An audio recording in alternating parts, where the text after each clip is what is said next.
Mr. Pai, here is a huge metro pillar which Bangalore takes pride in. The city is taking pride in a metro line, end-to-end connectivity coming to life.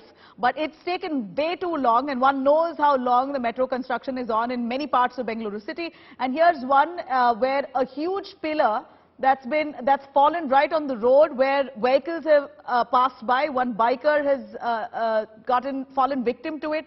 A mother-son duo has died. Who can we really pin the blame on here?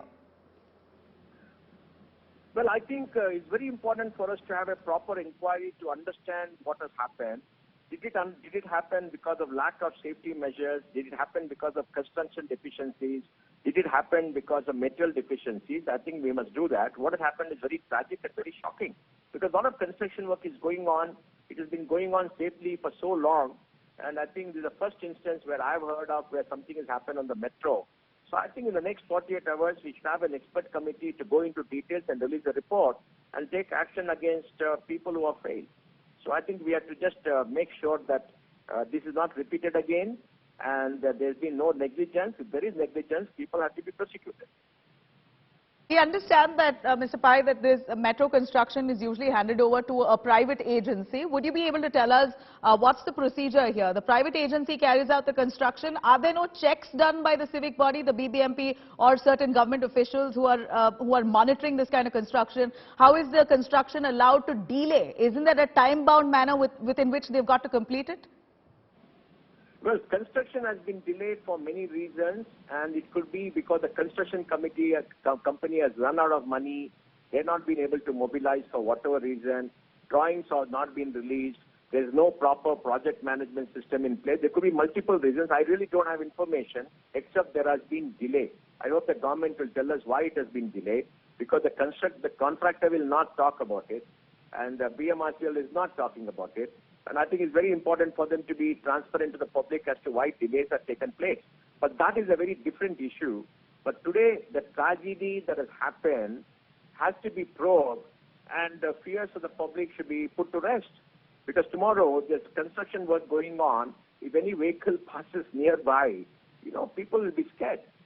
And we must put the fear to rest to see whether proper safety precautions. Because remember, these are all big companies. They won under a tender. They have the experience. They have the knowledge.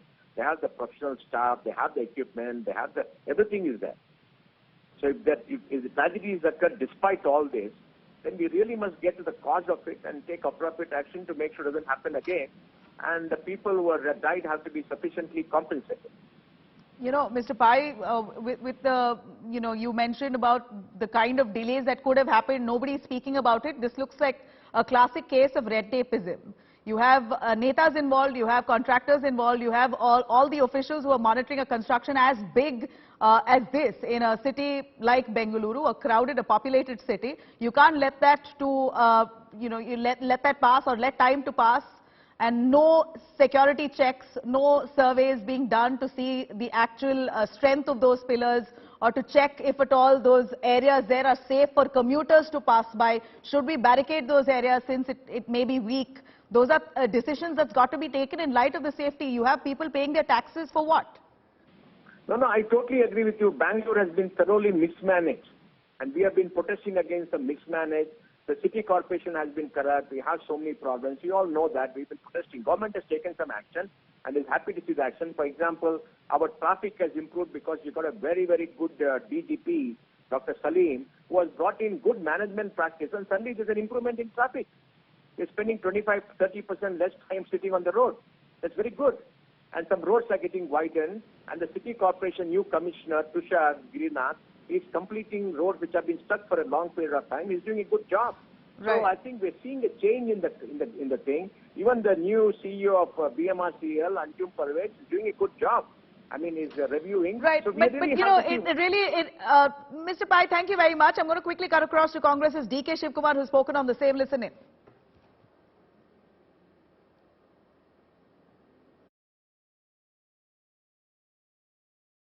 The party president recently said, don't talk about developmental issues, talk about only lump yard and all of this. This is the quality of 40% commission sarkar. When they give 40% commission, what quality they can give?